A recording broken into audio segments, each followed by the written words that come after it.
Hello and welcome. I'm Robert Wohlfahrt, and I bet I can delete files owned by root. And I can even modify the content of files to which I don't have any permissions, any write permissions to. Yeah, let me show you how. First, this video is a little experiment of mine. It's an experiment to try to give you content without any further post-processing of the video. And just like a broadcast, yeah, me, the computer, the camera, and I want to record the content. I want to record a small teaching lesson just for you.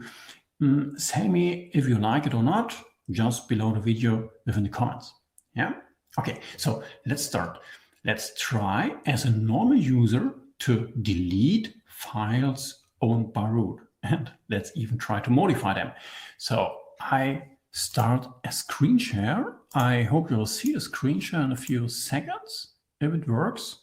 Yeah, I think you'll see it. I'm here connected to a remote system. I'm connected via SSH. I'm in this console logged in as the user Robert, and on the other side I am logged in into the same system as the user root. Yeah, here I'm the user root and here I am the user Robert. So let's go to the console of the root user and let's create a file as this root user. Let's create a file via the touch command, touch root test. Yeah, gives you or gives me here an empty file owned by root. And what you see is only the root user has access, has write access to this file. Yeah. Now switch over to the normal user. Here I'm the normal user Robert, without any further writes. Yeah. This user sees this newly created file root test. It's an empty file, but the user now tries to remove this file. I try to remove this file, rm root test. I'm getting a warning, remove write protected regular file. It's a question, a small question. Yes, I want to remove it. Okay, and voila, the file has gone. Yeah, I have deleted the file root test, a file owned by root to which only root has write access to. So let's go a step further. Let's modify the content of a file. Let's again create a file, this time with content. Do not modify is the content. I print out the content with the echo command and redirect the output to the file root test. So this do not modify is now the content of the file root test. Let's print this out. Cat root test, as you see, do not modify is the content of the file. So, and now I want to make it a little bit harder. I remove even the write access, the write permission for the root user, for the owner. So change mod u-w root test. Yeah, and now I have removed the write access. No one has write access anymore. Everyone has read access to this root test file. Yeah. By the way, if you are working many times at the command line, or if you try scripting, or if you write shell scripts, and you want to know more about such tools I talk about here, go to shelltoolbox.com and get my free ebook, the Shell Scripters Toolbox. This is shelltoolbox.com. Shell Toolbox as one single word, shelltoolbox.com, and get your copy of my free ebook, the Shell Scripters Toolbox. Within this book, I show you a lot of command line tools you can use for scripting or on your daily command line work. Okay, back to this test. I have the file root test, and we have only read permissions to this file. Okay, so let's switch over to the user Robert. The user Robert sees this file, root test, sees the content, cat root test, do not modify. But now I want to modify this file. For the modification, I use the command vi. I use the command vi to do some modifications. Yeah, there is the sentence, do not modify. Wow, let's ignore this. Let me show you. The vi gives you within the status bar the information we are working with a read-only file. Yeah, we are working with a read-only file. Okay, let's ignore this. Let's go into the insert mode. And now this information, yeah, switches to a warning. Switches to a warning. We are changing a read-only file, a red warning. Yeah? Okay, let's completely ignore this warning. Let's remove the content and let's write into the file our own content, hello root, for instance. This is our own content. Now, I want to write these changes. I want to save these changes. Yeah, let's do this, :W for writing, and the VI gives me an error message. The read-only option is set. I cannot write this file. Yeah, okay, but we have here the information, add an exclamation mark to override. Oh, let's try this out. Let's again try :W and exclamation mark. And the message says root test written. Really? Let's prove this. Let's quit the VI and let's see what's the content of the file root test. And wow, the content of the file root test is my content. I have changed the content of the file root test, but I didn't have any write access. What the hell is going on here?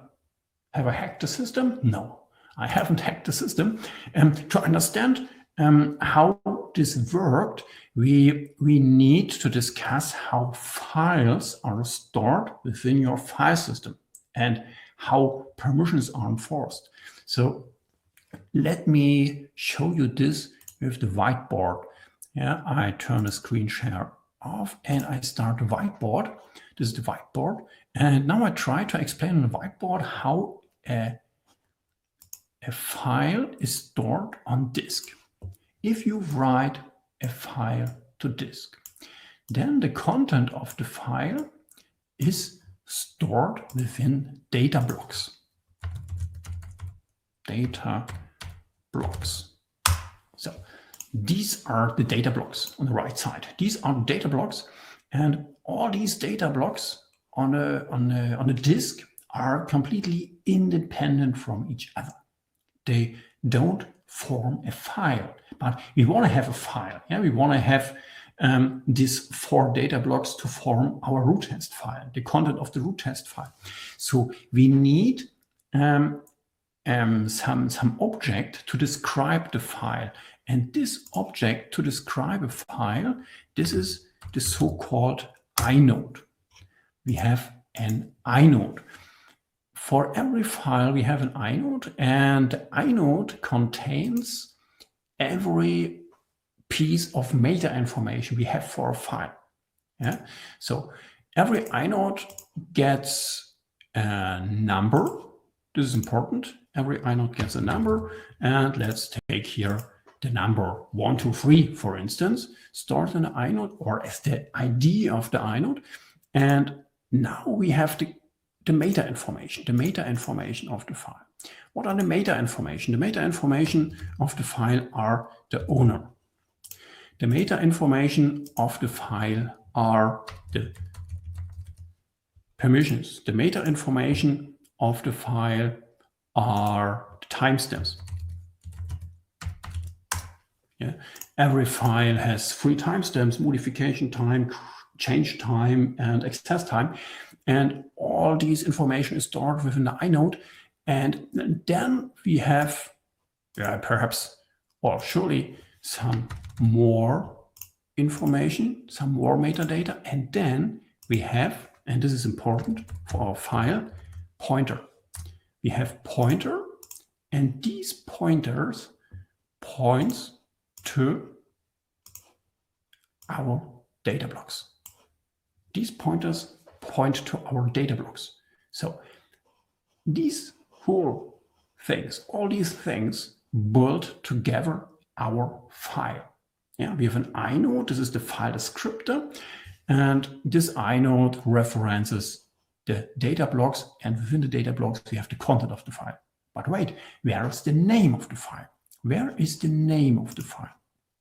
And the name of the file is stored within the directory. We have a directory. Oh, the color, okay. We have a directory, and the directory, or think of a directory as a list, a text-based list of file names followed by the reference to an inode. This is a directory. Yeah, we have a directory. Okay, this is the directory, and the directory contains a list of files that reference an inode. Yeah, and with this reference, we reference our inode, and via this inode, via the pointer, we reference the data blocks. So, and now we have the permissions. Now we have the permissions, and we have the permissions stored within the inode, the owner and the permissions. And these permissions only describe what someone can do with these data blocks. Yeah, the permissions of the inode only says what someone can do with these data blocks. If I have read permissions, I can read the data blocks, I can read the content of the file. If I have write permissions, I can write the content of the file. Yeah, I can write the data blocks. On the other side, we have a directory, and we have permissions also for this directory. And these permissions show or say what we can do within our directory. So if I have write permission within the directory, what can I do? I can create a new file, file.txt, yeah, referencing the inode number 124, for instance. So yeah, I can create a new file if I have write permissions. If I have write permissions, I can rename a file. I can rename the file new file to the file new file 2, for instance, and I can even remove a file. I can remove such an entry from this list. I can remove a file because I have write access to this directory. Yeah, and therefore we can simply delete files where we haven't access to. Yeah. Okay, let's switch the whiteboard off and the screen sharing on. So now you know why we could remove the file, why we could remove the root test file as user robot, because we are currently working within the directory home robot, and the directory home robot is owned by the user robot, and this user had complete write access to this directory. Yeah? And therefore I can, as the user robot, create new files, rename files, or removing them. And it doesn't matter if we have write access to the content of the file itself. Okay, but I changed the content of the file. I changed the content of the file root test, didn't I? Let's check this out. Let's again remove the root test file. Let's, as the root user, I'm logged in here in the console. Yeah, let's again create a new file, echo, do not modify. Let's go back. Let's have a look, ls-l, yeah, we have the file root test, and now I have no write access.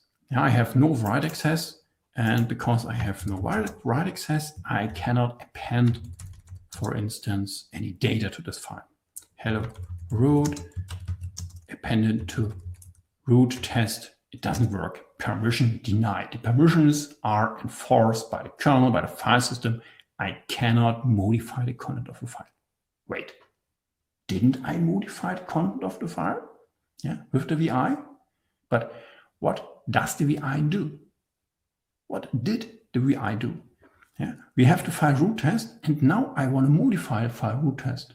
Yeah, the VI is small enough to recognize that I cannot write a file root test, but we can try to delete it and to create it with the new content. Yeah, and this is the way the VI has it done. Yeah, the VI has removed root test. Yes, that works because we have write access to our own home directory, and after that the VI writes the new content into a new file. Yeah, and ls-l shows you this is really a new file. Yeah, let's verify this behavior. Let's again, the last time, remove root test. Let's create a new file root test back as the user Robert. ls-l, this is the file. Now vi root test. Now let's append a line. Hello root. Colon W doesn't work, but colon W exclamation mark forces the VI to write a file. Now the VI removes the old file, creates a new one with the new content. Let's prove this. Cat root test, there's the content, and ls-l gives you the information. This is a brand new file. This is a brand new file. This file isn't owned by root anymore. This file is now owned by the Robert user. Yeah, because the VI created a brand new file.